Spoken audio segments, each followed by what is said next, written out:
and welcome everyone. Welcome to this lovely space here at Sheridan College for this incredible conference around Black entrepreneurship ecosystems.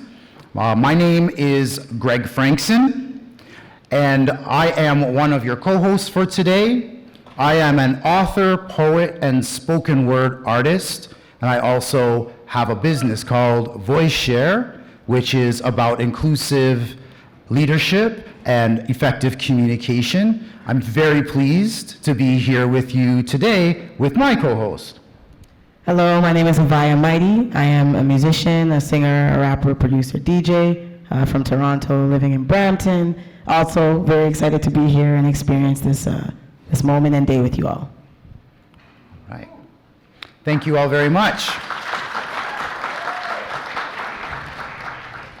And so we will begin today's session with our land acknowledgement. So, Havaya.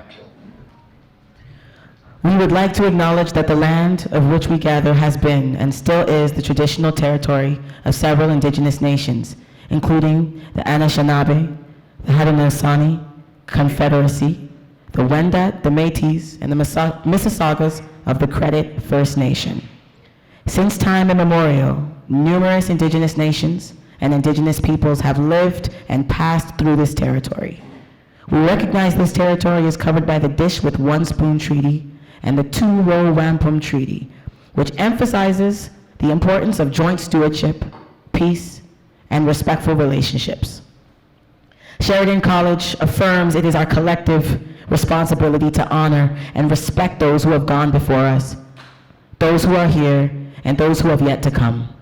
We are grateful for the opportunity to be working and living on this land. Thank you, thank you. And so our opening keynote speaker is Isaac Olowolafe Jr., and he is the founder and general partner of Dreammaker Ventures, otherwise known as DMV, which is a Toronto-based early-stage venture firm. Isaac is also an award-winning real estate entrepreneur, angel investor, and philanthropist. And we are very keen to hear his remarks for us here today. Ladies and gentlemen, please welcome Isaac to the stage.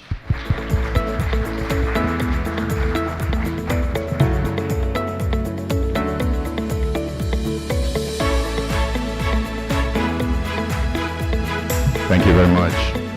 Good morning, everyone. Morning? Excellent.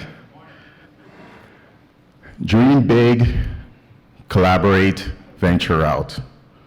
Morning again, ladies and gentlemen. It's a pleasure and honor to be here on this special day as we come and collaborate, share ideas, and strategize based on the great work the past generation has done. I want to first off congratulate Ryan and the ACBN organization for putting together the next 2 days and the effort and work to put together an event like this. I just want to congratulate Ryan. I recall years back when Ryan came to me to share his dream of what he wants to do with ACBN, the impact that he wants to have for the Black community, and the ways he wanted to do it. What amazed me at that conversation that he knew that for him to have that impact, he needed to dream big, he needed to collaborate, and he needed to venture out. And that's why he's here doing this today. So congratulations, Ryan, I'm proud of you, man. And of course, I want to thank Sheridan College. I've said many times, for our community to move into the phase of economic sustainability, institutional relationships are critical because it allows us to leverage insights, it allows us to leverage infrastructure, and it allows us to leverage know-how. So thank you, Sheridan, for providing the space. But why are we here today? We are here because as a community, many individuals, organizations, and government came together years ago, decades ago, and they figured out that they had to dream big, they had to collaborate, and they had to venture out. And because of that, Black Canadians passed through several phases, several social phases that led to some major creations, like Black History Month, led by Honorable Jean Augustine, key individuals in the community, government, through coming together, dreaming big, collaborating, and venturing out. A decade from now, the next generation will say to themselves, the recipients of the eco funding had the same opportunity to do the same thing that the generation before them did, but not from a social point of view, from an economic point of view. So as I mentioned, my theme is dreaming big, collaborating, and venturing out. To dream big is to reach outside your comfort zone. To dream big is to set effective goal settings. To dream big requires taking joy in the process when it's not easy. To dream big requires understanding the mission beyond yourself. As a recipient of the eco funding, ask yourself, are you dreaming big? Once, as a community and recipients of this honor, we pass by the aspect of dreaming big, now we could start thinking about collaborating. We have all heard this statement before, but because we're here at an economic theme, I'll say it again. And this study is from the US. As we know, in Canada, we lack data.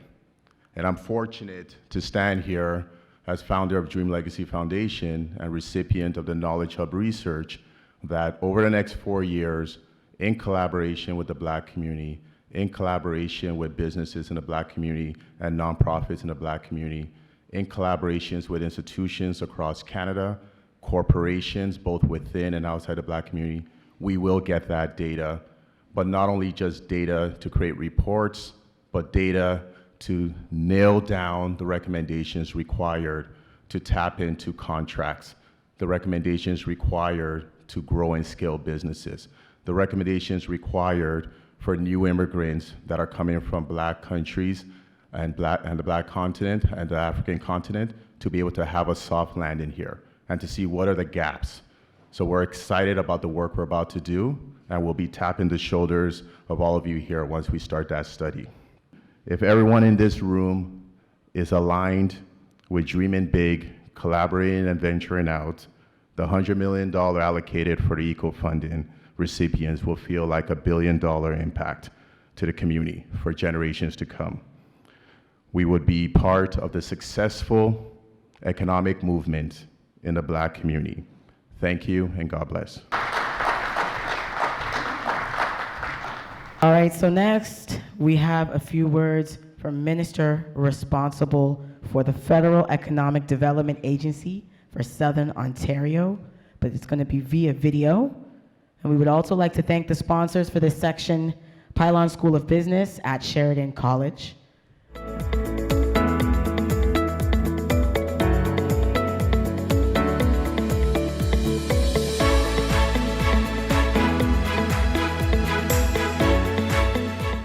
Thank you so much. Good morning and welcome. My name is Anne-Lisa Longmore, and I am honored to serve as the Dean of the Pylon School of Business. It is my privilege to welcome you today to Sheridan College's Hazel McCallion campus and the Federal Black Entrepreneurship Ecosystem Conference.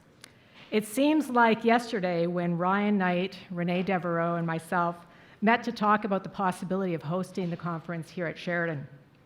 And here we all are, less than a year later, together, enjoying this event. I'm so excited.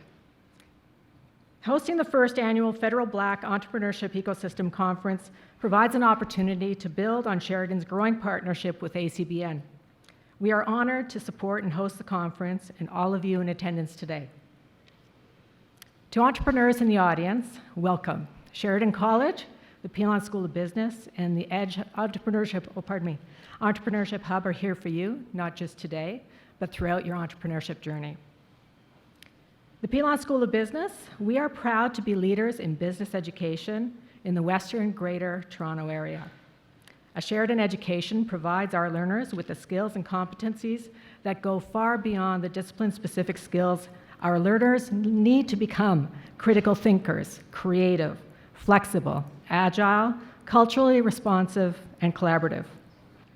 I also wish to acknowledge the hard work and efforts by all of those involved in bringing this conference to life here at Sheridan. Members of the organizing committee, volunteers, staff at ACBN, and at Sheridan. This conference would not be possible without you.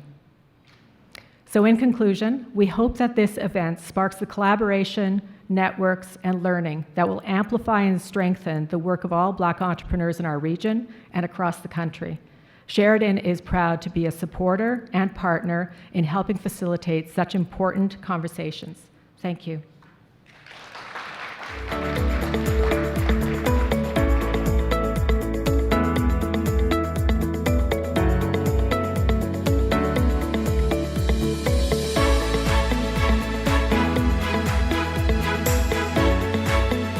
Words from Minister responsible for the Federal Economic Development Agency for Southern Ontario. We can run the clip. Hello everyone, bonjour. I would like to begin by acknowledging that I'm joining you virtually from Ottawa on the traditional land of the Algonquin and the Anishinaabe peoples. Thank you to the Afro-Caribbean Business Network and other members of the Black Entrepreneurship Program ecosystem for hosting today's event. Today's conference is vital to ensure we have meaningful discussions about how we can help Black entrepreneurs in our country have every opportunity for success. Systemic racism has kept Black business communities from avenues for growth and support, with many experiencing barriers to accessing capital, resources, and networks.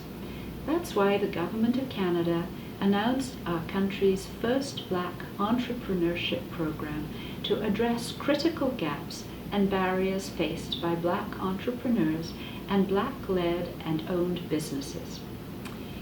As part of this investment, more than $95 million in support for more than 40 projects has been announced to help Black-led business organizations provide Black Canadian business owners and entrepreneurs with increased access to mentorship, networking opportunities, financial planning services, and business training. Here in Southern Ontario, FedDev Ontario has provided more than $50 million through the Black Entrepreneurship Program Ecosystem Fund for 20 projects across the region. Thank you. Merci.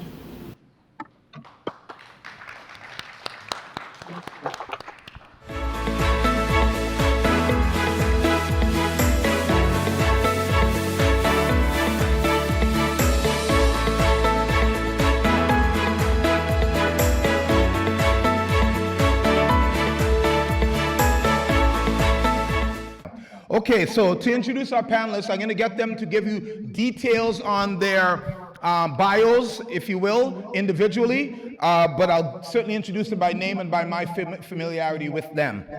So first and foremost, we have Miss Rosemary Powell. And Rosemary is here, I assume, right? Is Rosemary here? I don't think I've seen her yet. Any verification on that, on Rosemary's presence? I don't see a body. No, she's not here yet? Okay. Is she en route? Young man? No, she's not en route. Okay, that's okay. We're good.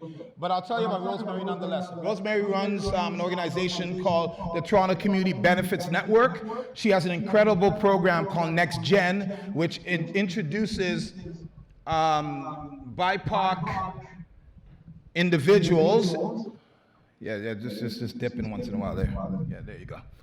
BIPOC individual into entrance into the trades. So she's lobbied along with several partners to ensure that things like the crosstown rail and those such that run through the neighborhoods where many of us live also include opportunities for young people and people who are considered marginalized in the trades. So that'd be women, indigenous, and like I said, BIPOC individuals get access to getting involved in training and becoming apprentices and ultimately journey persons in the trade. I'm a big fan of Rosemary's. I wish she was here, but hopefully she'll get here shortly. Our second panelist is Mr. Craig Wellington. Right, Craig will make his way up. So again, part of a very important pillar in the infrastructure on the path to entrepreneurship.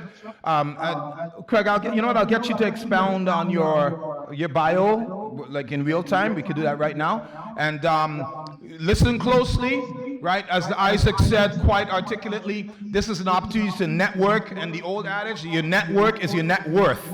Okay, so do not leave the room without either exchanging information with the individuals that we're highlighting today and with each other, of course. So Craig, if you wouldn't mind sharing a bit of your bio, that'd be greatly appreciated. Yeah, thank you, Farley. I'm Craig Wellington. I'm the Executive Director of the Black Opportunity Fund. And Black Opportunity Fund is an organization, a registered national charity, community-driven charity that has a laser-like focus on one issue. It is on accessing capital to fund sustainable initiatives for Black community in terms of entrepreneurship, in terms of funding not-for-profits and charities, Black-led, Black-serving, Black-focused not-for-profits, charities, and so on. And our focus is to access capital through a number of means, whether through business, through corporate Canada, through government, through philanthropy, and release that because we feel that there is the significant issue that our community faces is equal access to opportunity, equal access to capital. So we have a laser-like focus on going upstream and trying to solve problems there. A lot of organizations. Okay, don't give me your whole story now, bro. Yeah. Because we're gonna have a conversation. All right. Right? We'll Yeah, just your bio. Where were you born? How old are you? No, I'm just joking. There you go. So yeah, I mean, Craig Wellington. I started with the organization a year ago. I have a history of working in community, in advocacy, in not-for-profits, working in a range of whether the entrepreneurship space, corporations, marketing, government, education. So this kind of pulls all of that together. I'm from Jamaica. I migrated to Canada in grade 9 of the year, and I've been involved in advocacy here since then. I mean, 4 years after moving to Canada, I sued Square One Shopping Mall right here right across here, and their security company, Hammerson, for racial harassment because I was too stupid to know that a new immigrant with no money couldn't take on a billion-dollar enterprise and win. So because I was so stupid, I did it. And then we took that to the Human Rights Commission and had a change to the Trespass to Property Act. So Beautiful. So I'm always about that individual advocacy, and I think that's an important piece. Okay, my brother, thank you. Fantastic. So my name is Tiffany Callender, and I'm the co-founder and CEO of the Federation of African Canadian Economics, coming to you virtually from Montreal. So I'm very glad to join this morning so that we can talk about entrepreneurship and the different programs and organizations that are there to support these businesses, Black businesses across the country, to access capital. Our program is a $160 million fund across 3 partners, the federal government, the BDC, and 2 credit unions, Alterna and Van City. Our organization celebrated its 1-year anniversary on the 31st of May.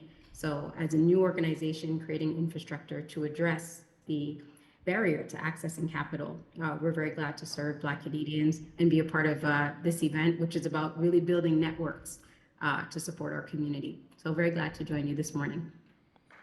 Awesome. And great to have you both. So we're going to talk about trailblazing and entrepreneurship. And I think the focus here really is, as I often say, we have to recognize the gap. You heard Isaac mention the term gap as well. So there are specific gaps that have been caused, we know historically, by the transatlantic slave trade, by colonization. And our goal now is to fill those gaps. Attack the gap on offense, fill the gap on defense. I'm a sports guy, so I'm going to use sports references.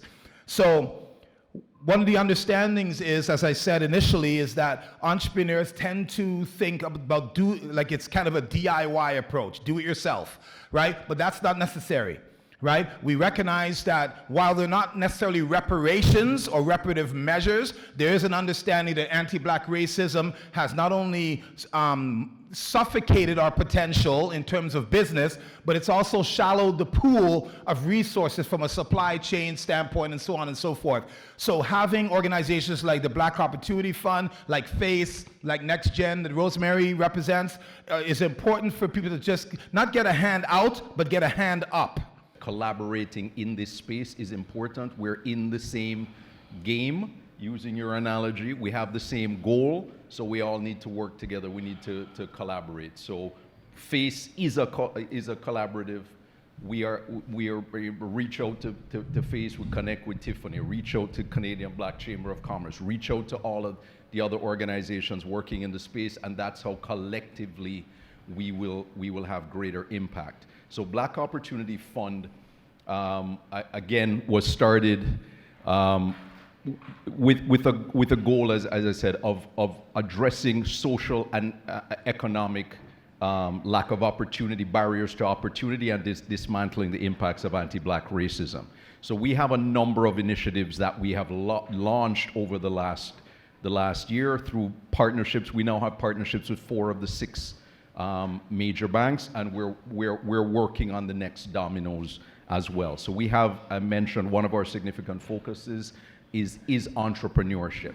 So we are working in partnership with several banks on their Black Entrepreneur Loan Program, making sure that they are looking at their ratios, making it easier for Black entrepreneurs to get access to capital.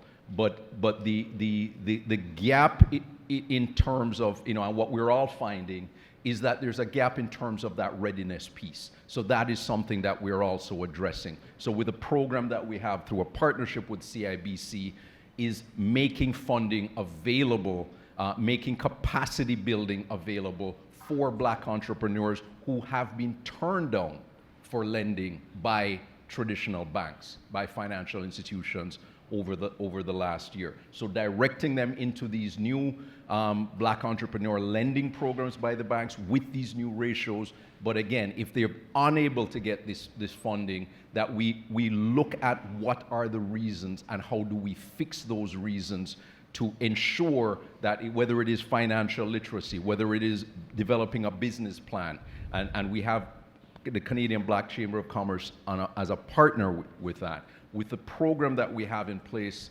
with funding from CIBC, because we recognize the pain point that organizations have when you're told, go do some workshop, go do some training, which is absolutely necessary, but that is time that you're taking away from running your business. Or if you're pre-revenue, that's time you're taking away from the job that you're doing, which is paying the bills before you have revenue. So in fact, if you are registered for these programs, through our partnership with Canadian Black Chamber of Commerce, we actually provide funding for the organizations, non-repayable funding, to help as they go through that journey as well. We will be launching our own loan program, which we will be launching the first week of August, to provide lending, and as part of that, we will also be looking at revolving credit lines built into that, which is a massive gap right now. So we are looking at that. We will be launching our investment program, looking into Black entrepreneurs later this year as well. Okay.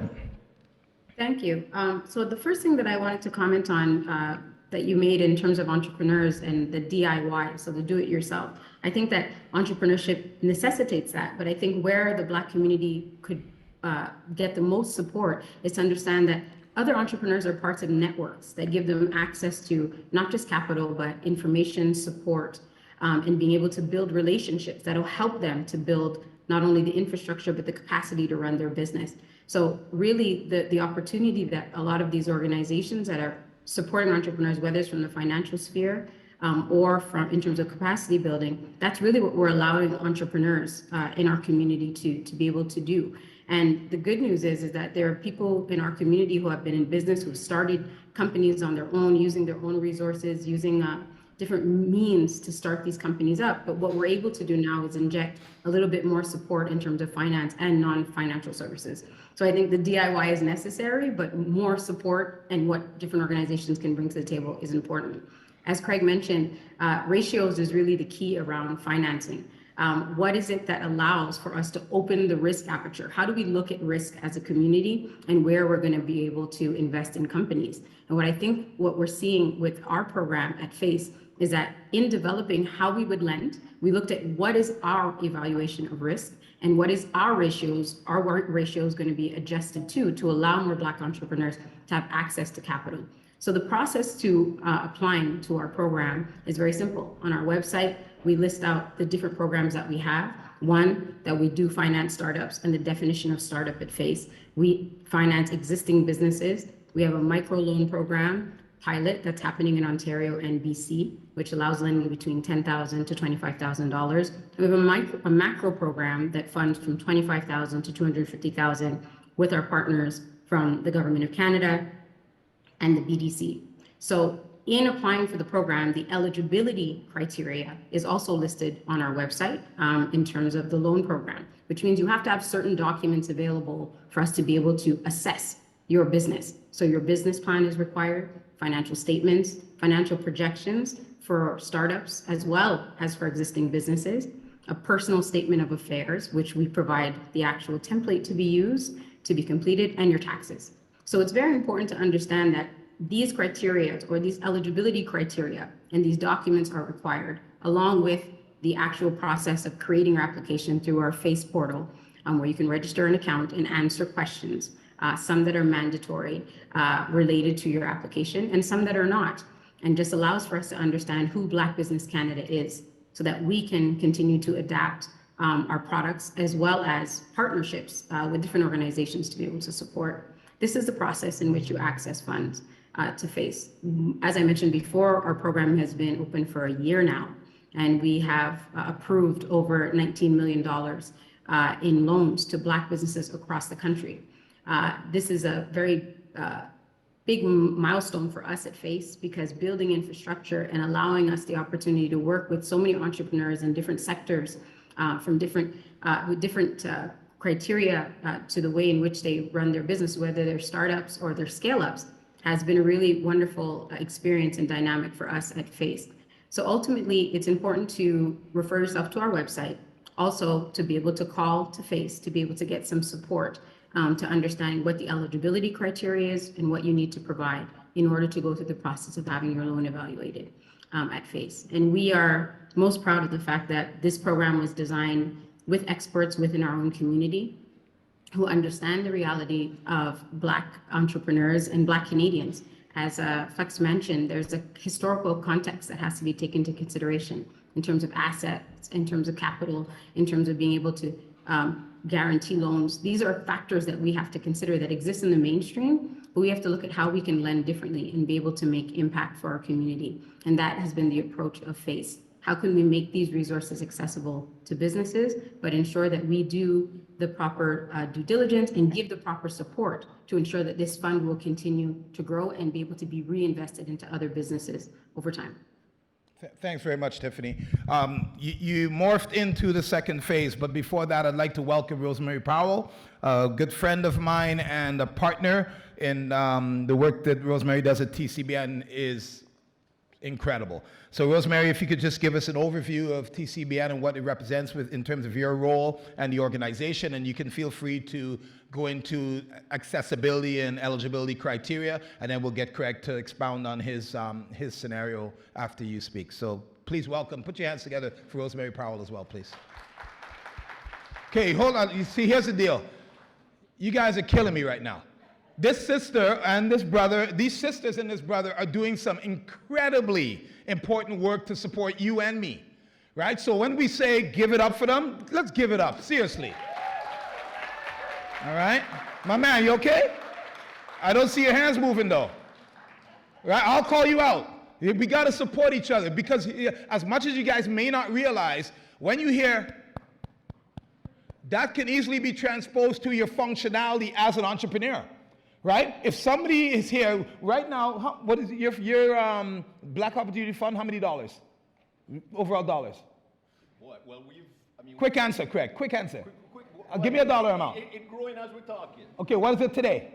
We have pulled in, we've gotten commitments of about 30, 40 million. 30, 40 million. Tiffany, how many? How many dollars? How much in budget? Were you speaking to me, Fred? Yes, I'm just asking. FACE represents, give me a dollar value as it relates to FACE and loans and so forth. So 160 million is our fund. Okay. And we've approved already 19 million. Okay, so we're close to 200. And Rosemary, the value of your work to the community, would you say is what dollar amount, please?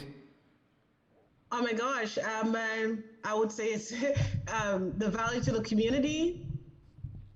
I don't know, if we could at least get 10% of the multi-billions of dollars that are being spent in infrastructure, I mean, that would be just incredible, right? Okay, so my question to the room is that worthy of, or, yeah, you get what I'm saying, right? We've got to be impactful in a reciprocal way, right? These people are bringing impact to your lives and your businesses. Show some impact back. Please do. I'm not going to harp on it, but I'm going to say it at least once like that, and maybe a few more times. Okay, so Rosemary, the floor is yours to please share with us TCBN, what it represents, and the impact to date, which I'm fully aware of, and I think these folks will be impressed by. Your floor is yours. Amazing. Amazing, thank you. And it would be so nice to be in the room right now. I can just feel it. Listen, so thank you so much for the invitation. I'm sorry I couldn't be there in person, but yeah, I'm glad that I got the opportunity to share the incredible work that we're doing with the Toronto Community Benefits Network.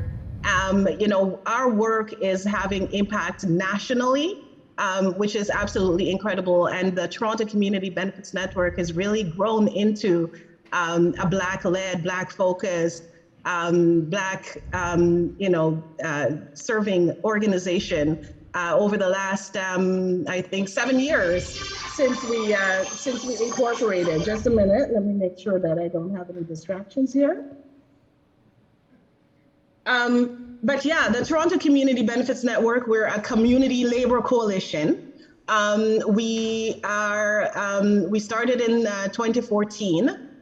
Looking at the incredible spend of our taxpayer dollars that was happening in infrastructure, billions and billions of taxpayer dollars, for example, invested in the first Eglinton Crosstown LRT project in Toronto. $8.5 billion is a lot of money. There's not a lot of Black and minority-owned businesses that can actually compete for an $8.5 billion project. But there were 4 multinational, multi-billion-dollar companies that had to actually come together to be able to build that project. And so as community, who were living along this, corridor along the Eglinton Crosstown from the Mount Dennis community to the Scarborough, Kennedy, extension, we recognize that, we needed to make sure that the benefits that are coming out of this project can go towards some of the Black and racialized peoples, women and newcomers who live in those communities. Along Eglinton, there is like 12 different neighborhood improvement areas that were identified in Toronto as being communities that are highly racialized, that are dealing with issues of poverty on a day-to-day basis, and who just do not see themselves reflected in the infrastructure that is being built. And even though it's our taxpayer dollars, every time we go to work and 25%, 30% of your taxes come out of your salary, that's what it goes to for the most part. Infrastructure, spending on hospitals, schools, bridges, transit projects. And so through community benefits agreements, we negotiate using tactics that labor does. So with unions, they negotiate collective agreements for their workers. And so for the Toronto Community Benefits Network, we negotiate community benefits for people who live in those communities. We want to make sure that the jobs and the economic opportunities and the spin-offs that come out of these projects also benefit our community through good jobs while the project is being built, not when it's finished. So construction jobs. If you want to be a painter, a plumber, an electrician, a carpenter, etc., we want our community to be able to work on those projects. And those are like good jobs. They start out right out of high school without, a university or college degree. You could be making $25 an hour, and every year, because these are good union jobs, they go up just naturally because a collective agreement was already negotiated. And, in the end, after a 5-year full-time position on these jobs, you could be making over $120,000 just like that. But then there are also the enterprising opportunities that come out of it. So we also, on top of the jobs, want to see that contracts are being broken down so that the small business owner can benefit from those jobs. Because you know what, on these projects, every construction worker has to eat. So there's opportunities for restaurants, for catering. There's printing that happens. There's all sorts of, spin-off businesses, that is supported through the construction industry. We don't really think about that as a community in terms of, creating businesses that are not, for example, and I'm going to be stereotypical thinking here, hairdressing or even, restaurants or whatever. We can get into businesses that supports the construction industry and get really good contracts coming out of it. So we also negotiate what we call social procurement, asking these major contractors who are multi-billionaires to basically break down those contracts so that you can have small businesses, minority-owned businesses, Black-owned businesses that can compete for those jobs. And on the Eglinton Crosstown project alone, over $8 million was actually spent in this way on local businesses and minority-owned businesses as a result of the community benefits agreement. And there are just so many projects that are happening across Canada, over $150 billion of taxpayer dollars being spent on projects all across Canada. If every single project has a requirement to have a certain percentage of their contracts broken down so that Black and racialized peoples can actually compete for those contracts, we're in a much better position. So that's where we need our support. And by the way, in Toronto, the Toronto Community Benefits Network is being led and our members, there's 120 member organizations and groups. We have 10,000 supporters. And for the most part, there's a lot of Black leadership that is happening within the Toronto Community Benefits Network. And I encourage all our businesses to really understand what's happening there and get involved and, think about, as you're developing your business ideas, as you're growing or building capacity in your business, how can you look at the construction industry as an opportunity if you've never considered it before?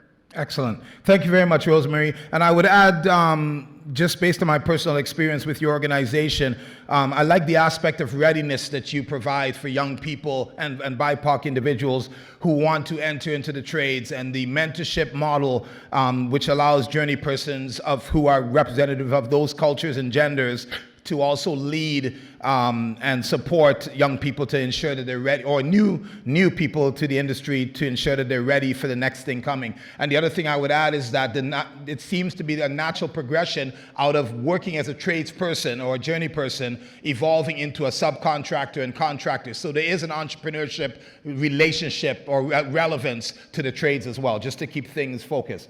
Okay, so Craig, we talked initially about, in phase one, you gave us the description. Now I think the criteria and so on and so forth. That's just hard numbers. What do folks need to have represented both in their business plan, in their projections, in their fiscal, fiduciary sort of responsibilities and so forth, that will guarantee them, or at least give them a fighting chance in terms of the support that your organization provides? Thanks for that. And it is because we're offering multiple different channels of funding, there's different eligibility criteria for all. So last year, for example, we did a granting program with funding from Facebook and Canadian Innovation Leaders Against Racism that was focused on entrepreneurs who displayed innovation. So across any sector, Canada-wide, just displaying significant innovation. And we were stunned. Everything from restaurateurs to health and beauty to gene editing to aquaculture to construction to automotive industry. Significant amount of innovation is happening in the Black community. And we are looking to roll out a similar program again this year. So that's a granting program, but it is competitive. This is not charity we're doing. This is an investment in businesses, in Black entrepreneurs who are paying their dues, who are coming up with significant ideas and are looking to develop their businesses. We will be shortly rolling out a granting program specifically for Black-led restaurants. That is going to be rolling out in the next 3 months, again with a significant partner. So 75% Black led in terms of the business. Must have, must obviously be a registered business, have financial projections, have been in existent, able to show sustainability over 2 to 3 years, have financial projections, be businesses in that under 50 employees. Okay. So that's a program that we're rolling out. In terms of the lending program that we're going to be offering, so Black Opportunity Fund is actually backstopping the lending. We are actually providing the collateral for the lending to make it easier to apply. And what we're trying to do is, and this is why we're having discussions, so talking with Ryan at ACBN about how we can collaborate with them, talking to Tiffany at FACE about where they fit within the funding ecosystem and where we are, how we support, talking to our banking partners about where they are in the lending. So we make sure that we are coming in. So we're looking, the sweet spot I think we're going to be looking at for our lending program is probably about 10 to 50,000. And then we will have a partnership. We're working on a partnership with ACBN, who obviously has their micro-lending program. Below that, FACE works in the space up to the 250,000, as well as the banks that we work with as well. So what we're making sure is that there is a progression all the way along, that there is something there for Black entrepreneurs, and that we can direct people where they need to be, right? So making sure you have a detailed business plan, because you need to be able to articulate your business, right? You need to be able to sell yourself. You need to be able to sell your product. And we are also providing the capacity building to develop that, help you develop your business plan. We are providing the capacity building to provide you mentorship, education on financial literacy, to help you do your develop your financial projections, your accounting, a marketing strategy, digital marketing strategy. So we have those programs available through our partnerships, and they're free. So take advantage of that. Absolutely. And I'll go to your sports analogy. As I tell people think just because I run a little hustle in my basement, then I should get funding or this and that. Every time you step up, it's a different level, right? So if it's in basketball, anybody can go to the store and buy a basketball. That don't give you a right to play in the NBA. That's right. Right? You got to practice. You got to step to, and each level you step to, the requirements are harder. The competition is harder. So you have to do what you need to do. You need to invest your time on this, right? And one of the things that, for example, when we said, even with our program that we launched last year, our grant funding program, there was pushback. Why are you asking that it be a registered business? I'm like, if you can invest the $80, $90 in your business and you're asking me to invest 25, 30, 50 in it, make an investment in your organization. Find out what you need to do from people who are in the space. Look at mentors who are in the space and successful. What do you need to do to get to the next level? Because there's always more you can do. You always have to be reinventing yourself as an entrepreneur because the environment changes. Excellent. Yeah. Okay, so give it up for Craig. Yeah. So Craig obviously has a wealth of information to share, but we do want to get out before the NBA game tonight, so I'm going to cut him off at this point. He's a brethren, you guys get it. So the next question is, we have about 8 minutes left, and what I want to ask each of you is, what are the consistent deficits? If you could share 3 deficits that you're seeing when you cut across all applications that come in from the Black community, what are the 3 most, the biggest deficits that you see from a qualification standpoint? So we'll go to Tiffany with this, with FACE. Rosemary, I know the context might be slightly different for you, but if you could just speak to the gap in readiness from a deficit standpoint, we'd love for you to share that as well. But let's go to Tiffany first. Right, if you could, what are the deficits you're seeing at FACE in terms of applicants and their readiness for prime time? Thank you. I'm leaning in because I'm trying to hear, but I did hear the question. So I think ultimately the 3 major things that we see, and Craig alluded to it, is the strength of the actual documents that are used or presented to tell your story. So I'll start with that as being number 1. Your business plan is really your ability to speak to what your company does, what makes it different in the market, and why it's going to succeed. So I think that the presentation of a lot of the companies that have come through the pipeline, there needs to be support there, which leads to exactly what Craig is saying. There's plenty of organizations that have been financed by the government, at different levels of government actually, to be able to support entrepreneurs to present a full business plan and their financials that are required, that demonstrates, again, their cash flow, the revenue that they've generated over the last couple of years, having your tax documents up to date. So the quality and the up-to-date nature of the documents by which you're presenting your application, we have seen challenges there, and we have to allow for our entrepreneurs who are approaching it as a DIY situation, that there are resources now to help you to build your capacity and understanding of how to do that. This is why we've partnered with our founding organizations, as well as other organizations who will offer those services, as well as other companies like MNP and EY and Deloitte, where we offer workshops to help and begin to look at those elements and be able to give tools to work on those documents. The second thing that we see often, and this is to be very clear, that there will be a credit evaluation. We are going to look at your credit and your company's credit. We see often some challenges in terms of the credit history. So the score is one thing, and a lot of people focus on the score, and the score is taken into consideration. But what are the things that you've left unmanaged in your credit? So if there are payments that are overdue, or if you have things that are in collections, have you made arrangements to make those payments? Those are elements that we can that need to be managed and to demonstrate in your actual application that, yes, I may have fallen on a particular issue at a particular time, but I've got it at hand. I'm managing it. I'm making my payments to things that have been overdue on time. So I think that that is the second thing that we see often. It's kind of an unmanaged credit history, where we're not saying that perfection is required, but definitely a handle on your credit and on your credit history and remedying the things that are there, because they demonstrate your readiness to manage payments. You're applying for a loan. So that means that the expectation is that you will pay the loan back on time, and that tells a story. And you want it to tell the right story of who you are right now. The last thing that I would say that is very important, or one of the challenges, I don't like to use the word deficit. I want to say that these are challenges or capacity gaps that can be filled and addressed. We can learn whatever we need to get where we want to be. And I believe that.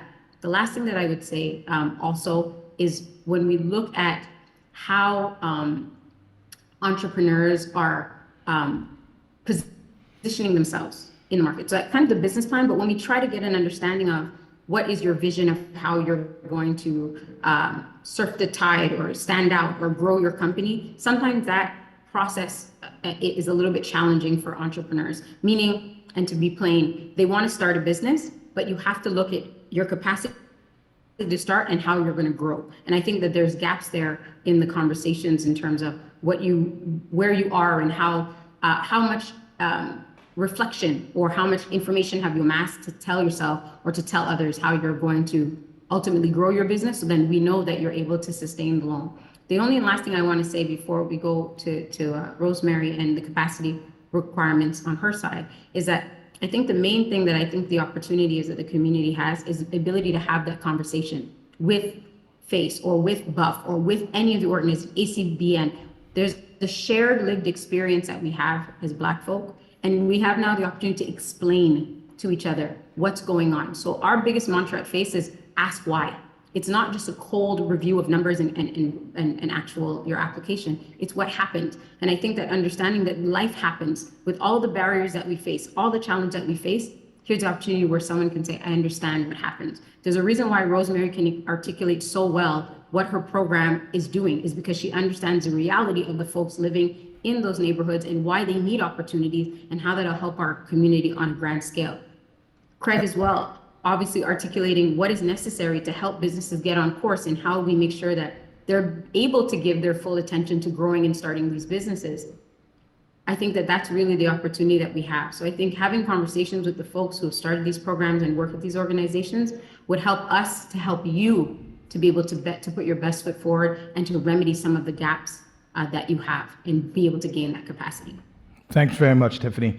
Okay, Rosemary, your turn and your words. Now we're very short on time now, so we'll just ask you for the truncated version of your perspective. I'll keep it quick. Listen, one of the biggest thing is can't find you. So there's no presence online. In fact, one of our major general contractors, not too long ago, maybe 3-4 years, went to the federal government because we are now being required to have community benefits agreements on these projects, and they're required to do social procurement. But they basically said they couldn't find any Black contractors.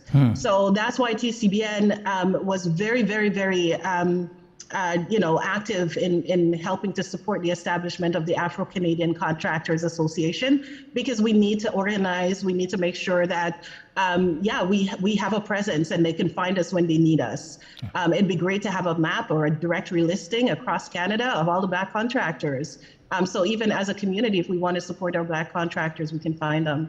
Lack of follow-up, just having that back-end administration. So fine, they found you. But then now there is no response, no active response. You don't have like someone who is dedicated to just taking care of the communications, sending whatever required paperwork's over, calling and having those meetings. A lot of the work that needs to be done in getting a contract is all of that sales work, on the back end. And then, of course, one of the major things that we always hear is just that the price is just not competitive. It's way more expensive than other companies that they would work with in general. And so, at the end of the day in the construction industry, it's about on time, on budget, safely. And so they're always very much budget conscious. And so having a company that can compete around the same price as others is really good. You have to have some kind of a competitive advantage that you're offering. Fantastic. Thank you very much. It's not a charity. Yeah. Exactly. Okay, and Craig, if I could get a brief synopsis of the deficits that you've seen. Ditto. Ditto? Okay, that's the shortest. I think Tiffany's covered a lot there, as well as did Rosemary. We're finding all the same things. I mean, that website, the web presence one, I mean, that was literally an argument we were having when we launched our granting program. I said, we're in the middle of a pandemic and nobody can find your organization. And it was, well, we can't afford a website. I said a web presence. So we're funded by Facebook, and you can get a free Facebook page. You can get a free LinkedIn page. But at least it has a website, a phone number, so somebody can reach you. So that if people want to find your business, can they find you? Something as basic as that, you're depriving yourself of opportunity. Absolutely. Yeah. Thank you very much. Okay, so let's give it up for our panel folks on the Trailblazing and Entrepreneurship.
We've heard from Rosemary, we heard from Tiffany and Craig, BOF, TCBN, and FACE, and we're seeing how the money that's coming in our community, and thank you for your leadership, guys, and the leadership through the organization. We see how the money coming into our community, that's been, now we have access to how it's making change, how it's driving change. And as we talk about the future of entrepreneurship in the Black community, I just wondered if you could just, and any of you can answer, or all of you can answer, just not all at once, take time, take turns. But let's be very creative, you know, as we're told, you know, Isaac says, dream large, dream big. I wonder if we were to put on our creative hat for a minute and a mindset of utopia, but make it a bit pragmatic. What would you want the future of entrepreneurship in the Black community to look like?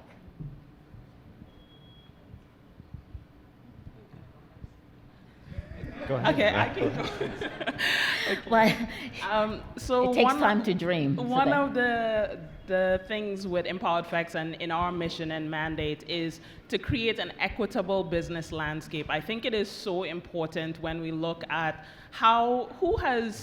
when you think about entrepreneurs, the face of entrepreneurs, it's typically a white face, and typically a white male face, typically a white male over 60 or older in that way. And I believe that for me, when sitting with my team, it's really saying that my face could be that, your face can be that, and really looking at us being in spaces where we have contributed but not gotten the visibility or recognition. So being in a space where we are seen and recognized for the work that we are doing and contributing on a daily basis, but more importantly, in spaces where we are oftentimes not having opportunities to plug in, really for us to be part of the solutions as we move forward. I think one of the good things, as one of the co-founders of ACBN, in partnership with Sheridan, you all heard today, we are seeing a lack of Black entrepreneurs in the clean tech green space, and we are working actively to take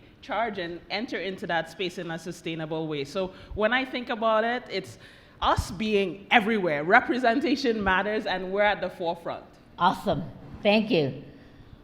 Puppy? Yeah, I'll speak. What does your big dream look like? Yeah, I think part of my big dream obviously is around space and development and actually shaping the city. I'll just share a quick story.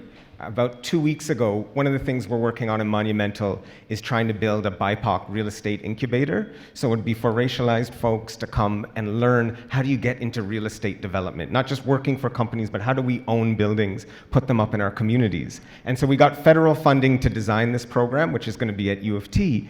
And we had a room 3 weeks ago wasn't exclusively black, but it was majority black, and we had, a contractor who was a Red Seal carpenter. We had someone who was a real estate agent. We had someone who does the financing. We had somebody who's been doing marketing. We had someone who's working around the Community Land Trust on Eglinton West. And the energy in that room, when you saw all the pieces to the puzzle were there, like people could have they felt like we were just going to step out of that and just form a development company today. And we know there's folks, there's Dream, there's Isaac, there are folks there, but there is so much room in that space for us to be building and creating shared resources and assets for our community and actually having space in the city, because we've seen how black communities in the city of Toronto, where I live, right, have been pushed out. We're on Bathurst, we're at Vaughan Road, Eglinton West, and slowly communities been pushed out in part because we didn't have ownership of space. So one of the key things for me is how we come together, bring our skill sets together, and actually start owning properties, owning community infrastructure, and finding different ways to do it, like a community land trust, where we invest together and ensure that black businesses have access to land for, eternity, hopefully. So that's part of my dream. Excellent. Chloe. I love Kofi's response, and I hope what I'm about to say isn't laden with too many American references, but on the way here, while my daughter was blasting Katy Perry in my ear, I was thinking about this idea of liberation versus integration. And again, from American perspective, liberation aligning with Malcolm X and integration aligning with Martin Luther King. And then I thought, why is it so normal for white men to imagine colonizing space and colonizing a metaverse, but it's so preposterous for us, even in 2022, to imagine creating a space for ourselves in Canada and America and the world? And so I think when I think about your question, no matter what side of the aisle you're on, liberation or integration, I really lean towards liberation here, because I really think we need to invest in building our own space for the future. Excellent. So now that the alarm went off and we have awakened, the barriers of black entrepreneurs and business owners, especially, establishing some roots, are faced with racial discrimination through economic, market, social culture, and institutional barriers. How do we now see the future for black entrepreneurs in the black community, having all these barriers that face us every single day, and you have alluded to some of them? How do you really see it now that we've seen your dream? What is our reality now? Prior to change, not with change, but what is it right this second? Yeah, and it's hard to say how long, but I would say certainly there has been an opening, there's been a change. It may not last for years to come, but certainly with the murder of George Floyd and the quote-unquote racial awakening we saw in North America, and I think the continued discovery of those Indigenous children on lands in different parts of Canada, companies, organizations have shifted focus in a way that I think is unusual. Certainly I haven't seen before, many people I've spoken to haven't seen before, where people are actually asking, we're looking to subcontract a black-owned business. They're actually willing to say black. They're actually willing to speak about anti-black racism. And I think Monumental and many other companies I know, I was just with Jason Murray, who founded BIPOC Executive Search. We were on the phone last week. He opened his business around the same time and has had this tremendous growth as well. There was a market opportunity where people were finally saying, racism still exists. Actually, we need to do something around it. Maybe we can use the money that the millions we spend and actually put some of that towards black communities. And I think it's important to step into that moment. But when they talk about social capital, there's two parts that people talk about. They talk about bridging and bonding. And I think you have to do both. And so I think this has been a bridging moment that organizations that traditionally were cut off from our community have opened up doors, not fully, but a crack, but enough for people to step in. And you have to bridge, that's part of social capital, to connect with other communities. But you also have to bond, which is building with your community, creating good social roots and connections. And so I think in the moment of opportunity we have now, it's how do we build connections with new organizations, but how do we also do things like this and build with each other and find ways to open up doors for each other. And so I think if we're doing that, because you have to walk and chew gum at the same time, I think we can see tremendous progress, because to be honest, in some of these organizations, it's 2 years out, and already anti-black racism is, oh, that's so 2020, right? They're moving on. And so I think we have to keep pushing those doors open while we build with each other at the same time, and that's the recipe for success. Thank you. Chloe. No, Chloe, go ahead. Oh, sorry, either or. Just jump in, guys. Okay. There's no order. Yes, I think in terms of the work that we do at Empowered Facts, we've been very fortunate to form new bridges, and I think in terms of, you know, ACBN being one of the organizations that were funded. In the room, there are several other organizations that was funded by the federal government to put on this conference as well. So make sure you're in this room networking with those organizations. I think we are in a time where there has been an awakening. There has been positive actions towards supporting Black-owned businesses. And I think from my perspective, working with entrepreneurs on a day-to-day basis, I think our previous panelists alluded to it, it's now also for us as entrepreneurs to get ready, right? That business plan that you've been kind of putting off, you got to get it done. And I think part of it is when we show up according to the standards and responsibilities, sorry about that, according to the standards and responsibilities that are required to participate in this marketplace, I feel like we have a true fighting chance. And now, not only just us showing up alone, now you're showing up with organizations, 40 organizations and more behind you, backing and supporting you. So I think from a barrier perspective, that window is open. We have organizations that are fighting for us. We now need to show up correct, if I can put it like that. Excellent, thank you.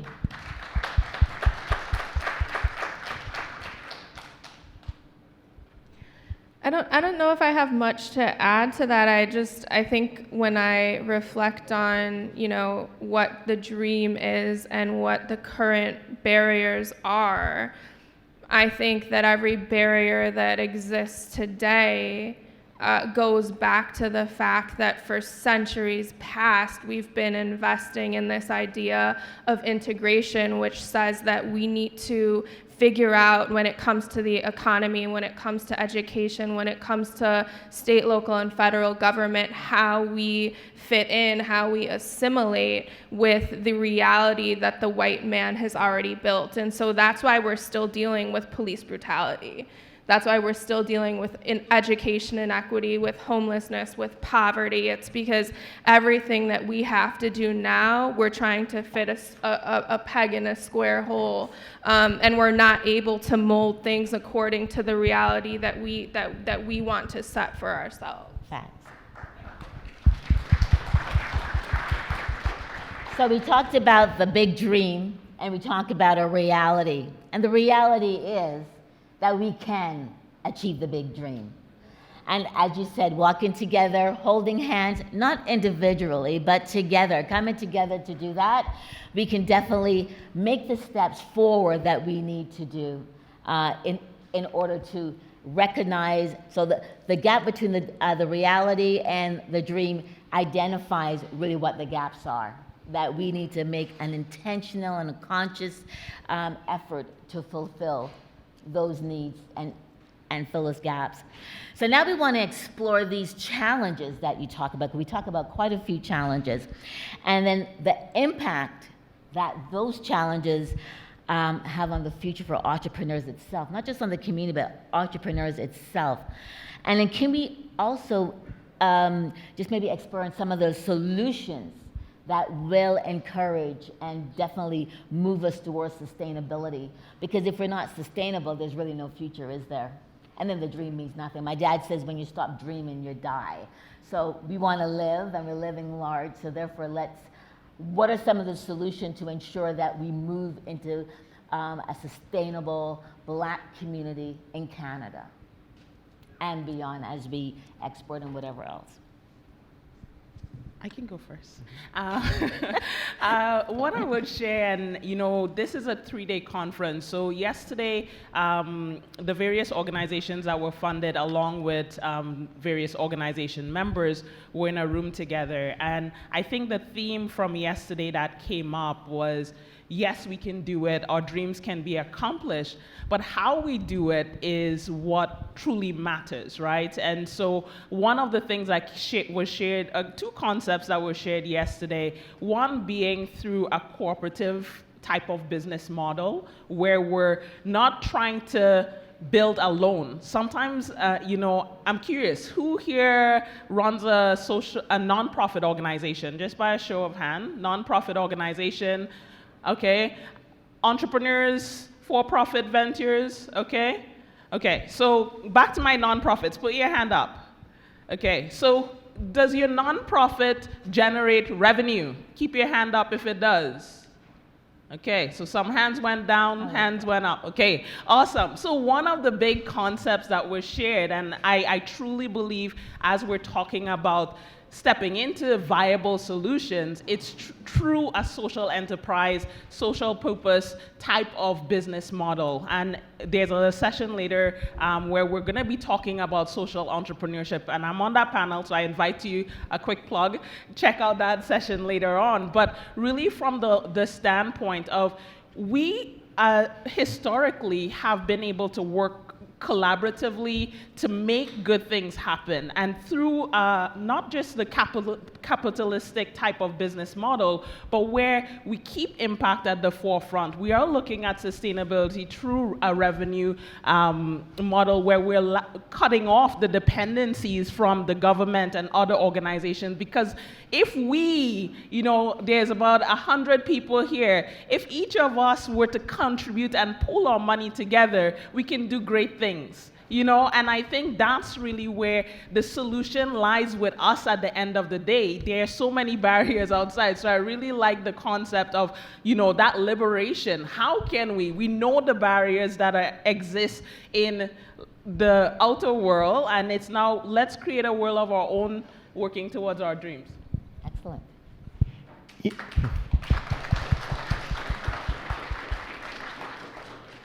I think I would take that saying, each one teach one, that one of the critical pieces, right? Entrepreneurship can be a very lonely path.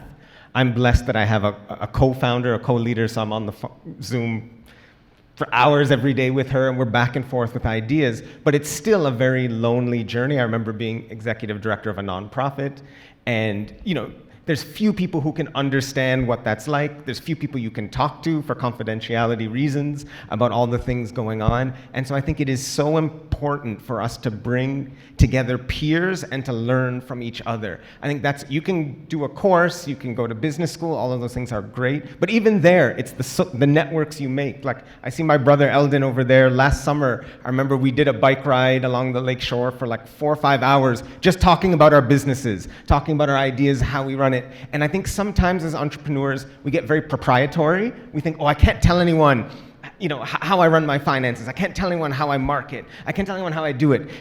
As if people can't find this if they go looking online, right? But I think we just restrict ourselves that way, and it's really about, and anyone reaches out to me, I'll explain how we hire people. I'll talk about how do we do a strategic planning session, how do we work clients, all those different pieces, how do we build relationships, because I think holding that knowledge actually holds you back.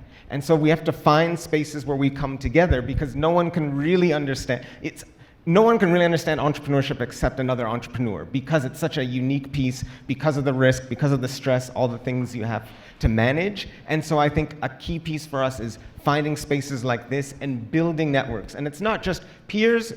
Who in the room has a mentor? Put your hand up. That's excellent, but it would be great if everyone could say it. And who here mentors someone? right? And that's the key. I mean, I'm preaching to the choir right now, but this is such a big part of it, right? Not only how do we support each other as peers, but how do we open the doors for those folks coming up, and especially those established business owners in the Black community, those who are retired and whatnot, how they can then pass on that knowledge. I think that is one of the key to how we overcome almost all the barriers, because it might be new for me, but I guarantee there's someone in the room it's not new for them, and they've already figured it out. They've already cracked the code. I agree. One of my favorite rappers is Tupac, and he said, if there's no hope for the youth, then there's no hope for the future. And I think that's truer now more than ever. The other day I was in a meeting listening to Jesse Jackson speak, and as I was watching him speak, and his health is just, it's ailing tremendously. And just looking at him and knowing all that he's been through the civil rights movement, just every type of thing he's seen, and you could just see it on his face, you could see it in his body. But he was still standing there delivering to us a message of hope.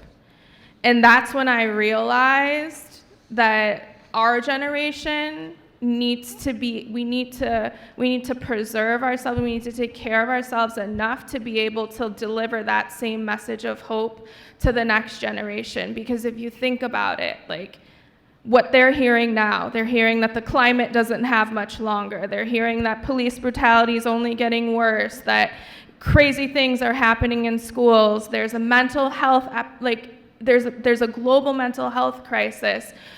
They're dealing with so much right now. It's really incumbent upon us to give them whatever energy we have left, just like Jesse Jackson was standing there giving to us. We need to be able to give that same energy from within ourselves to the next generation and make sure that they still have hope as they're growing up in this society. Thank you. Ladies and gentlemen, we've heard some really powerful, inspirational words. These guys are going to be here for the rest of the day. So, use that opportunity to really reach out to them and share their story and share your story as well. The takeaway is own your space. Be resilient. Network. Be leaders and allow yourself to be led. And mentor and allow to be mentored. Ladies and gentlemen, thank you so much. Thank you, my wonderful panel. Chloe, Kofi, and Chris Beth. Wonderful. Thank you.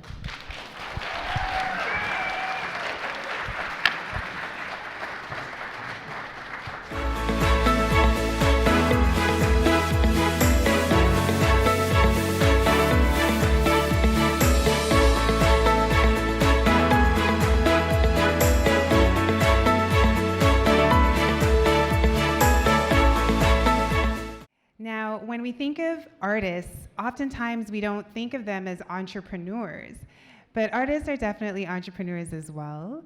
And like entrepreneurs, artists have ideas and products to sell, and they have a need to be in the marketplace. And what's really wonderful about the artist leaders that we're going to have with us today is that they're combining not just their arts practice, but the importance of advocacy as well with the work that they do in their business endeavors. So I'm really excited to ask Robert Havea-Mighty, as well as Charles Officer, to join me to the stage. Sure. Sorry. And so I'd like to get into the discussion with the panel and panelists. And so I'm wondering, what does arts advocacy for our Black community mean to all of you?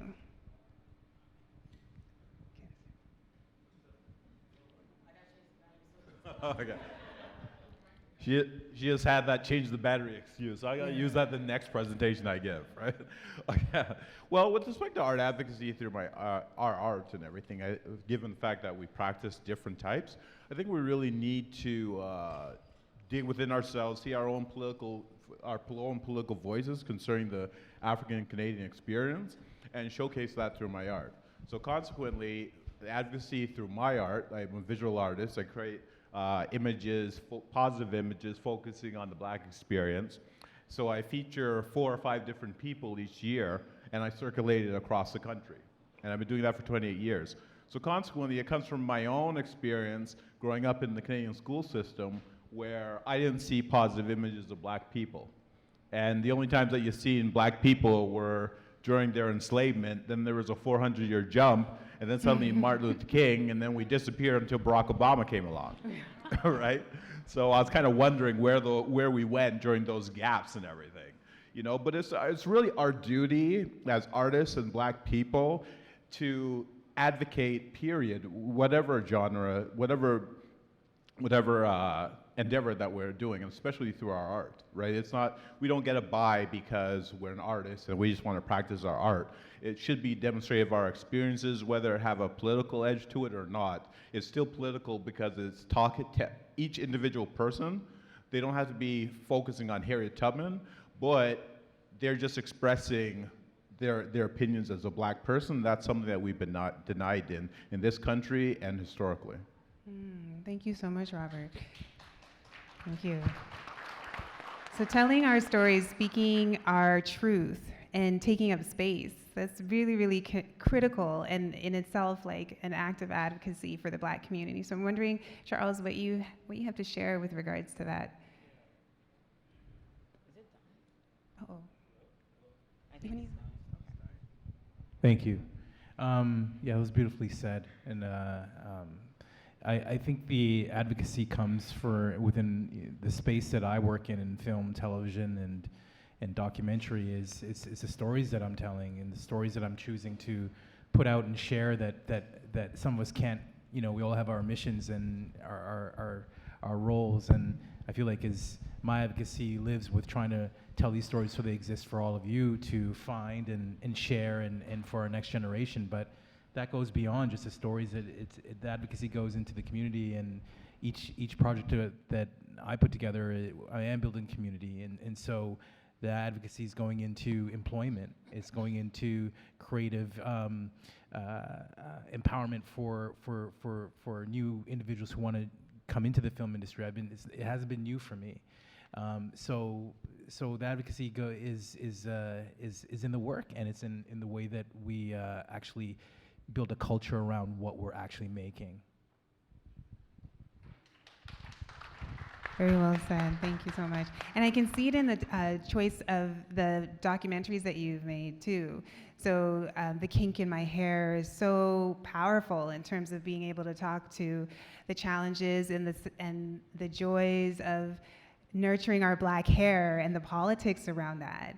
And then when you think about Harry Jerome, how many outside of the black community know about him, right? And making that known, and so people can see the contributions. And then The Skin We're In, people read the book, but being able to see it on the screen makes the story more accessible. And you didn't mention The Porter, which is the latest show, right? So this is the one that's out now, and this is made for all of you. And if you want to get any sort of sense of advocacy, it's all written all over the show. It's in its DNA. Where can we see it at The Porter? It's been out. It came out in February, and it's kind of heartbreaking that I'm in a room, black entrepreneurs, and I don't know anyone who's seen it in this room. All right. Yes. Well, the numbers are pretty low. We're gonna get them up. We're gonna get those numbers up. Let's bring the numbers up. It's yes, CBC let's Gem. support each other. If you're in America, it's on BT Plus. We just launched in the United States and internationally, UK. Wow. Will be in the fall. But this is it's rare that a show like this gets this sort of space. So please check it out. Yes, let's check it out and support. Haibea, when we think about hip hop culture, right? Hip hop is often thought of as a way that the community can protest in some ways about the challenges that are being faced day to day as black people, through the black experience. And so I'm curious, from your perspective, what does the advocacy part of your work mean to you, and how does it show up? Yeah, it's a great question. It means everything to me, the advocacy part. I think I didn't realize that just by existing, there is advocating happening until I started getting kind of the reception of people, when I would do performances, people would either identify particularly that I'm a female in hip hop, and wow, that was really good, you're a great rapper, exceeding the expectations, right? And I didn't realize that was something that I authentically was doing until I put myself in rooms and got on stages where I realized that I was a representation in and of itself. So being intentional about it was something that I wasn't doing. I was just always doing it. The conversations I had in my car or with my friends or in high school, like it just worked its way into my music. And that is, you know, the most authentic part of me. It's what makes my music make sense to me, and it's what I believe creates impactful narrative that allows me to have this stage, why I think it's worth me having this stage. And particularly in hip hop, you know, we generally look at it as a genre of music where we talk about our experiences, but the nuances that I have being in Canada and then being a woman and then, you know, not conforming to certain standards that we expect women to, especially in hip hop, those things kind of change the narrative of what looks acceptable. I feel like my representation is challenging the norm in like every way possible, in whatever way that is authentic to me. And the best example of that and how I've seen it, there's many ways that it doesn't work. We can all think of the ways it doesn't work. You don't get that booking, you don't get that show, people don't want to collaborate with you, or it takes 10 plus years to start getting recognition like myself. But what I've recognized has worked, at least as of late, was a project that I did, 13th Floor, where I realized the space that I was taking up and I was more intentional with it. And that project was first of all driven by the narrative of the 13th Amendment in the United States and like inspired by how slavery is essentially legalized through the abolition of slavery. We just changed the name, right? And so that was like a song I had called 13, inspired the project called 13th Floor. But on top of that, the parallel narrative was, this is a story as a black woman that I'm telling in Canada that is so often dismissed, much like when we go into a building and we get on the elevator and there's no 13th floor, but we know it's the 13th floor. Like, we know it exists, but we just pretend it doesn't based on preconceived notions of things we don't understand. And the entire project was rooted around that concept, so it allowed me to, in an umbrella term, talk about all my experiences and not have anybody tell me, oh, racism doesn't exist in Canada, da-da-da-da, right? And that project was, at the time, now it's my my current project, but at the time in 2019, that was my most recognized body of work. And so in utilizing my voice and saying, hey, these stories I want to tell, nobody really wants to listen, I received the most amount of ears. So I also think advocacy, like I'm a representation of that change that we're actually seeing happening in real time. Well, I guess I'm hesitating because I have a different approach. I started doing my posters with my own money, and I kept on doing it, and I'm doing on that till this very day, so that nobody has control over what I say, what I do, the tempo, I have to report to anybody, this, that, and the other, right? But so many people have different approaches. So with respect to government, when it comes to art, even though it's not, I haven't gotten funding from them, but I would appreciate them having the opportunities to purchase items from me to put in government facilities, and that's where I would want the help. Well, for me, I think my anti-racism strategy is black empowerment, period, right? You know, because when anything's anti, something has to be going one way already, right? So with respect to myself, I look upon my posters and everything else as black empowerment, so I'm not waiting on people to give me permission or to give me money. I'm already doing it, and I'm working on an app that I have like about 500 questions for right now. That's going to be released next year, and I want you all to support me, because there's 250 people in here. If you support me with 100 people that you're in connection to, we're off to the races in 1 month, right? Absolutely, I love that. Thank you so much for telling us how we can be in support of you, for sure. And Charles? Yeah, real quickly, I think, you know, just like the music industry, when you're starting out, like I went through, you know, from Ontario Arts Council to Canada Council to, you know, I had to go through that, and then as I've gone into the CMFs and, you know, Ontario Creates and Telefilm Canadas and all these sort of entities, I'm going to speak specifically on a higher end around Telefilm Canada, is that, you know, for me, I believe that as you grow, that you should need less of the government financing, so that the next folks can actually access it. And there are individuals in my industry and the film side where I believe if they want to act like moguls, then you shouldn't need you shouldn't need the government funding, right? To start, like, I mean, especially if you're established for years, I think there should be a cutoff for those folks, because if you're going to play a mogul, well then be mogul-like. You don't need to actually go to the government to get assistance. Wow. So leave space for those who have not been able to access the funds and have the talent, that there's a little bit left, that their careers can they can become their own entrepreneurs in what they do. So that's that. Thank you so much. So I'm hearing that emerging artists, it's really important as a critical step to have that support from government, like you've had that as you were starting up. And then within the community, we need to step back as well when we've achieved certain successes so that the next cadre of people can come forward. And it's really great to know that you've been well supported by government allyship already. So that's phenomenal. Thank you so much, everyone, for listening and joining in on our panel today. Thank you for our panelists. Thank you so much. Really appreciate your time and expertise and leadership.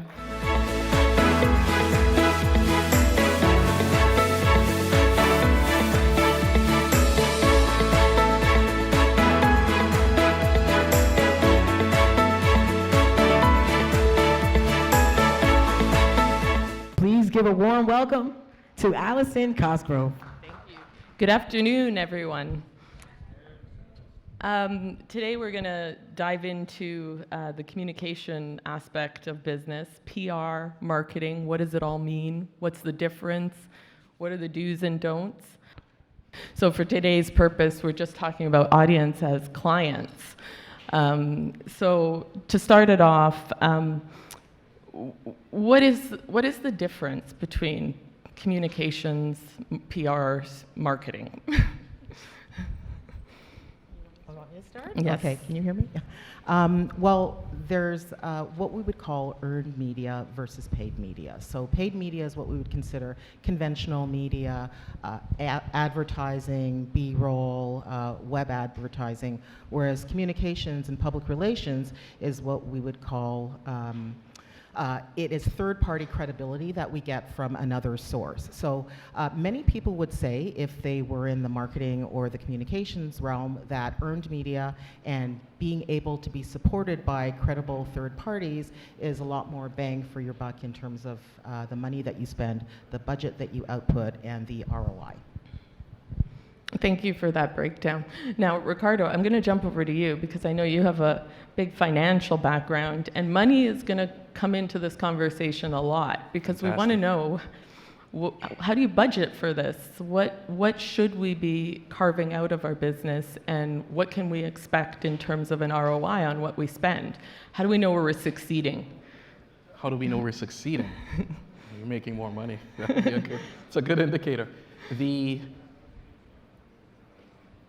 It comes down to the stage you are in your business and the amount of money that you have. So if you start up, you're bootstrapping, you've got no money, I said, fantastic, we have a zero budget. We've got to go aggressive with relationships and being online, and you're going to have to do some work. It's not just going to come and fall on your lap. You're not going to end up on TV for the most part just because you're good. Being good isn't enough. You have to sort of like be out there, be engaged, respond to people, and push the thing that you're doing. Partnerships with other people is also a great way of leveraging and leapfrogging in, especially when the budget is super low. If you have a little bit more money, you put aside 5%, 10%, whatever the case is, and then you leverage that in a way that you can get a good return on that money, whether it's exposure or you can see new sales or dollars in the thing, but it's always individual. So you decide before you go into it what you're looking for before you come out. Mm-hmm. And I think that's an integral part that we should really talk about, is determining what it is that you want. So, Fenella, when you're working with your clients, how do you break that down? How do you get to the want, the desire, and how do you give them what they need? Yeah. So I always ask, after someone calls me and tells me everything they want, like, what is your media goal? You have to know what it is that you're trying to accomplish. I generally don't take people who say, I just want to be on TV, because that's not a media goal, right? So if you want to reach a certain demographic, you want to reach a certain market, a certain audience, I see that people would probably be more interested in my product who watch morning television, or I'm trying to get a certain demographic that I think will attend my event, right? So we figure out who it is, who's your target audience, first of all. And then we can sit down and sort of create a plan from there. One of the things that I also always stress before I even start with someone is that you make sure that you have your assets in order. Your website's in order, your social media is in order, you have a good origin story, right? You have a good bio, headshot, photos, video. If you don't have those things, don't start doing anything, because you're going to be asked, and when you're scrambling, you look very unprofessional. So that's sort of like where I start with people when they come and say, I want a media plan. Okay. And when you talk about TV, you talk about social, like having your website, having your social media together. You talked about people wanting to be on TV. What is the right step, to get people out there and get the awareness and get the audience? Understanding the audience and connecting that to where they are, how do you take those steps to discover that? First of all, it's really a discussion about who you are, right? Who you are, what your product is, what your event is, what it is that you have to offer. Not everything is a media story. I'm sorry to say that, but not everything is going to be of interest. And I unfortunately have had to tell people that, right? I don't take on things that I honestly know it's not going to get any coverage, right? So you definitely have to look at, like I said, what your origin story is, right? And what it is, what's the news hook, what's going to grab the attention. What are you interested in when you're watching television, or you're looking at a magazine, or you're reading a paper? What catches your attention, right? And try and sort of figure out what it is about you that would catch other people's attention and make it of interest. So you want to sort of start there and figure that out, because, we're all entrepreneurs. People have stores, open stores all the time. People have, candle stores or hair products or whatnot. What makes yours stand out? What makes yours different? I think when I just thought about candle stores, I was thinking about Rachel Rickards, right? Real Talk Candles. Mm-hmm. She's has blown up, right? I have the cancer one at home. Right? And candles have been around for how long, right? Like there's candles everywhere. Yeah. But she had a great story. She had a great messaging, great branding, and that got people's attention. And she has a great personality, right? So she had a good story. So you have to sort of figure out what yours is and put that together and package that first. And maybe this goes to all of you, but if people aren't ready, like if people have maybe the social together, if they've got some of the package, but maybe they're not ready for that full, media exposure or to be talking to the media and things like that, what are some strategies to build them up to that? I'll just be really quick. I always suggest that people start with things that aren't intimidating. So start with community, right? Community paper, digitals, bloggers, and get your practice there. Like, don't start with CBC National News, right? If you've never done an interview, right? You can, but get some media training so that you have your key messages and you hit your points and you don't waste that opportunity. But start, with smaller, attainable outlets and get some experience there, and then, move out. Oh, I was just going to say that it's really important that if a client or if somebody is going to go in front of media, that they are media trained and they understand how to give a really compelling soundbite, how to understand or how to convey their messaging, their key messages out to their audiences. Because many times, as it's been said, people will say, oh, I want to be on TV, oh, I want to be on the radio, I want to be, in the news. But what is it exactly that you're going to say? What is your discerning comment or your unique value proposition that's going to get people to say, oh, wow, I really want to listen more to that person, or, oh, wow, I really want to go to their website. So I think that's the first step. I also think that, from either perspective, whether you're the communications or marketing person or you're the small business that wants to get on, I think you have to manage each other's expectations. So what that means is that, if somebody comes to me if I'm doing communications consulting or PR for them or something, and they say, oh, I want to be on the cover of the Globe and Mail, well, that's a viable possibility depending on what your product is, what your service is, what the story is the story compelling? And as it's been said, would you like to read the story about yourself? If not, then it's not compelling. So I think it's about understanding the process, being media trained, having those key messages, those sound bites that work, and managing the expectations. Thank you. Go ahead, Ricardo. The media, I believe, should fit the stage that you're at. To echo the sentiments the other lady shared, it's very hard to go from zero to national news unless you're doing something you shouldn't be doing, or you're incredibly amazing, and everybody will know.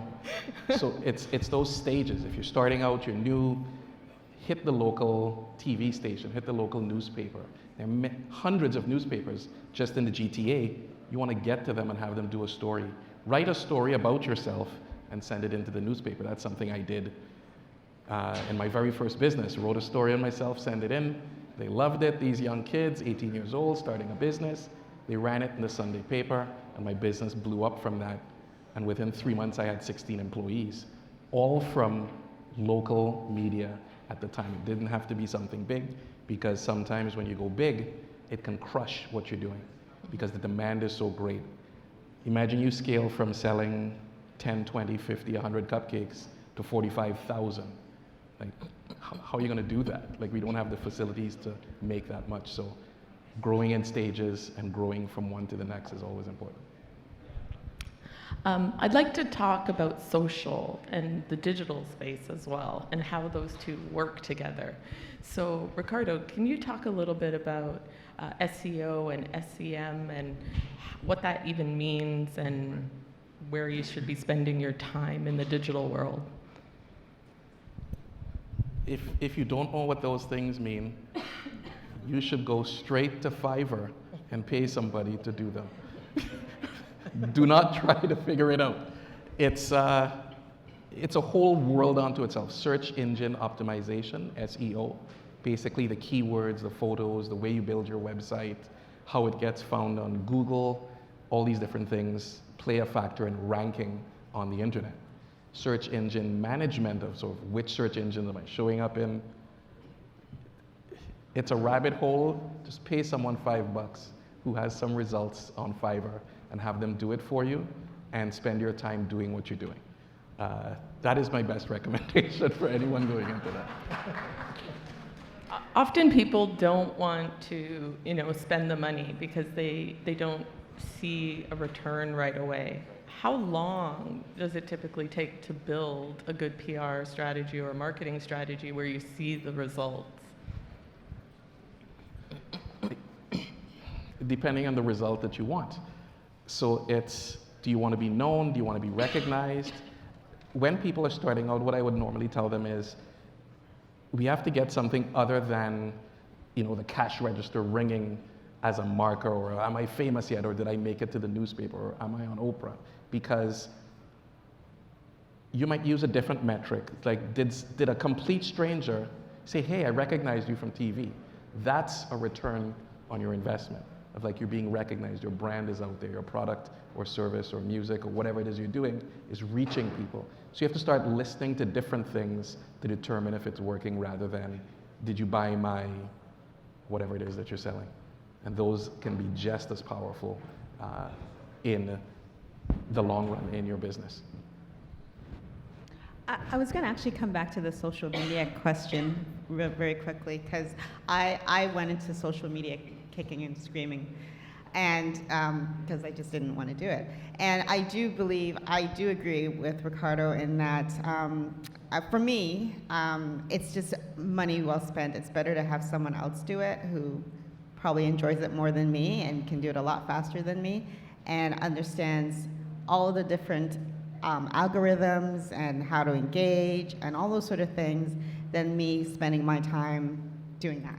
right? So I think that it's unfortunately or fortunately, social media, there's pros and cons to it, and it's inexpensive. It's a great way to market yourself and to brand yourself and for people to find you easily. And so I highly recommend people to figure out which platform. You don't have to do 6 different platforms. Figure out where your audience is, pick that platform, and work that platform.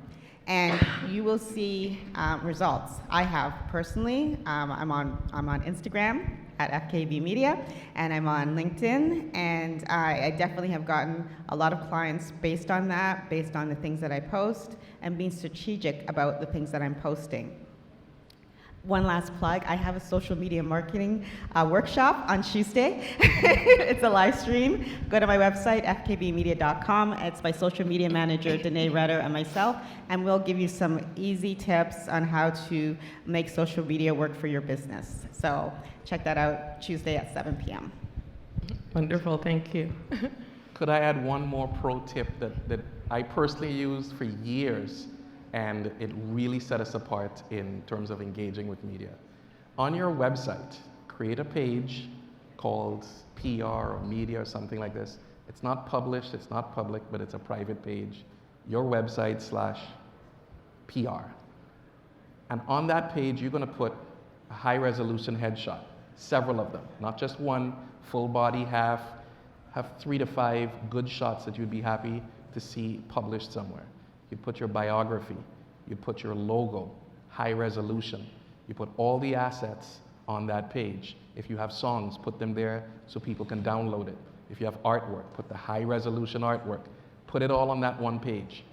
And whenever you're engaging with media, I can't tell you how well this works. I've done it for over 10 years, and it's every single time they see it, they're impressed. They said, hey, can we get a headshot for you? Sure, go to my website, blah, blah, blah, blah, blah, /media /PR. And every single time without fail, they go, oh my God, you made my life so easy. This is amazing. And what happens? You instantly set yourself apart, and you instantly are remembered. And the next time they want to do something, they will call you first. I got on TV twice doing that. Just because they just went, this is so good, fantastic, we'll have you on again. We're like, 100% without me paying anything, just because I was ready long before the opportunity showed up. So there you have it, the experts in PR, communications, and if you're in need of any support, do reach out to them. A professional can make all the difference in the world. Thank you so much. Thank you for having us.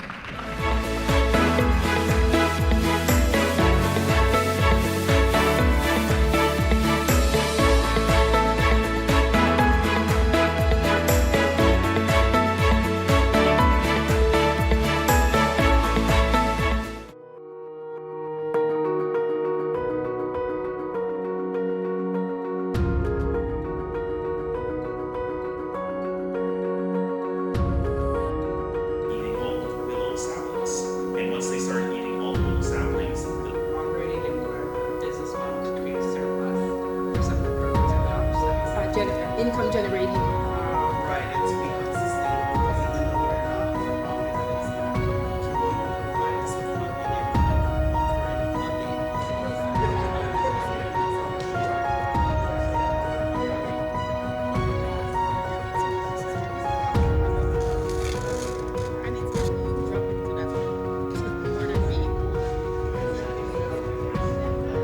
So, with ACBN, we're going on 5 years being in existence, and the ecosystem conference that we're at today was really because there's many organizations that are funded, and we want to make sure that those organizations are all collaborating. Well, it's so great that the federal government was able to put together funding for these ecosystem partners, because now anytime an entrepreneur comes to either if it's ACBN or another ecosystem partner, they have somewhere to be pointed to. If they need help with marketing, accounting, just operations, or creating a full business plan, whatever stage the business is in, there's a resource that we can connect them to. So that's where the ecosystem works best, and I'm glad to be a puzzle piece in it and being able to work with the other ecosystem partners.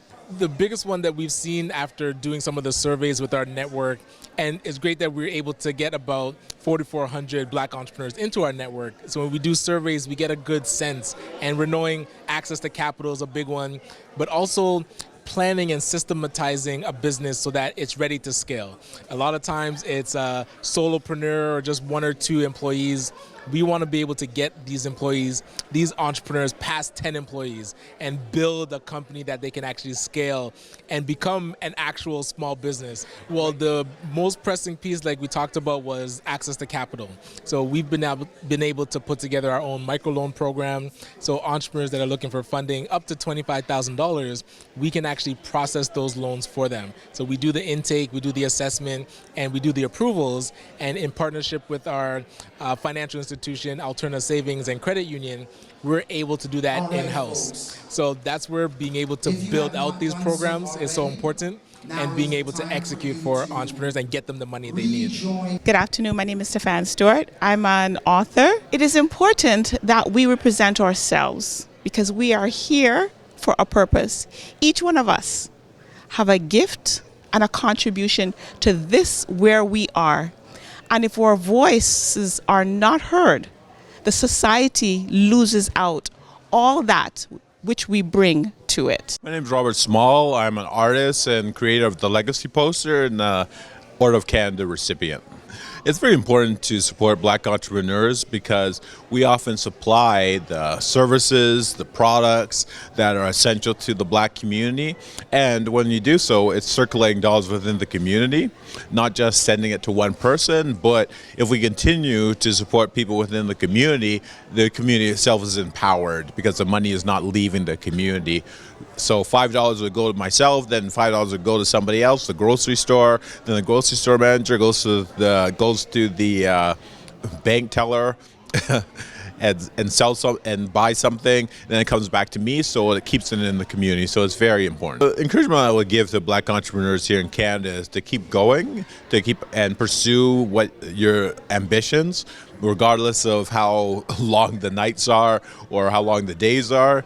You know, because if we continue pushing forward with it, we could be that close to our goal, and if we stop, we don't see it coming into fruition, but we just have to keep on going. And that's what I would encourage them to do. Hello, everybody. How you feeling today? My name is Trey Armstrong. I am a dancer, choreographer, producer, actress, creative artistic director. I am the arts in living form. So don't think so small. Think beyond what you do and how you can collaborate with people to do it.